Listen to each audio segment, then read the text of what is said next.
So people online, you know, YouTubers and video content creators, they all throw around the word cinematic.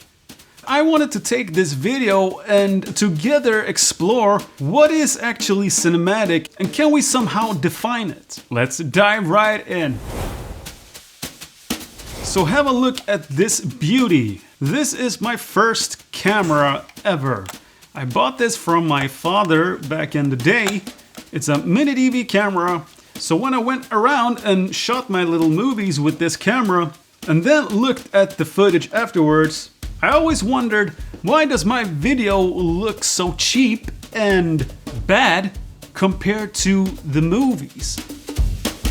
So in this search of knowledge, I realized that there was something called interlaced footage, and this was shooting interlaced. Basically, it's 50 half frames in interlaced fields that goes like this in 50 Hertz. And cinema cameras, they shoot the entire frame all at once. I found a software that could convert my footage from interlaced to progressive, but the drawback was that it was very CPU intensive. So Panasonic, they saw this gap in the market and created the Panasonic DVX-100. And that was a big deal for us filmmakers because now we had a camera that could internally shoot progressive frames. Our cinematic feeling, right? Wrong! Because now we all started talking about the shallow depth of field. That was something we couldn't have with these small sensor sizes. Then the craze all became the 35mm adapters, which was all of these boxes that had these mated screens where you could project an image from a still photography lens, and then you had your camera on the other side filming that screen. So this was my homemade 35mm adapter back in the day. So this is the mated screen. I mounted it on these steel wires, and then this little motor started vibrating the screen like this, and that made the grain on that screen disappear when the camera was focusing on this mate screen on this side. Another drawback with the 35mm was that the image was flipped. You had to get a external screen or field monitor that hopefully had that function where you could flip the image. So with all of these drawbacks, people started to look around for alternatives. And at this point, still photography cameras, they started to add video recording as a function. So now everything was solved, right? We had shallow depth of field, big sensors, we had progressive frames. Did we get the cinematic feeling here? You realize when you start shooting with Canon, these MP4s that you got out of them, they were very compressed. We couldn't film in log profile. The footage was 8-bit and it was very noisy if you didn't expose properly, and the compression was very blocky. The MP4s had these disgusting blockiness all over the place. So now comes the next savior, and it was red.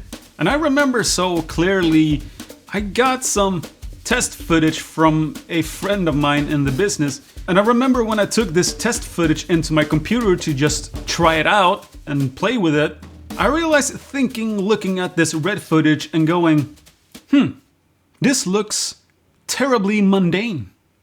I mean, this is a proper movie camera that is being used in Hollywood, but here I am looking at the footage and thinking, this looks so extremely boring.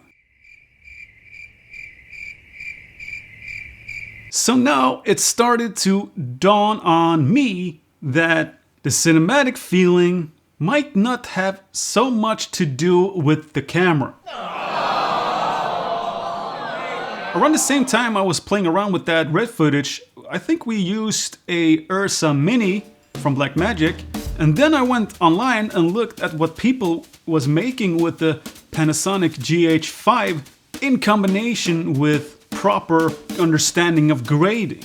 And I'm sitting there with the Ursa Blackmagic and thinking, how can this little camera outperform my Ursa Blackmagic? So that got me really into proper color grading and realized that there's so much more you can push out of a camera if you learn, you know, the idea of contrary colors and light and darkness and all of that.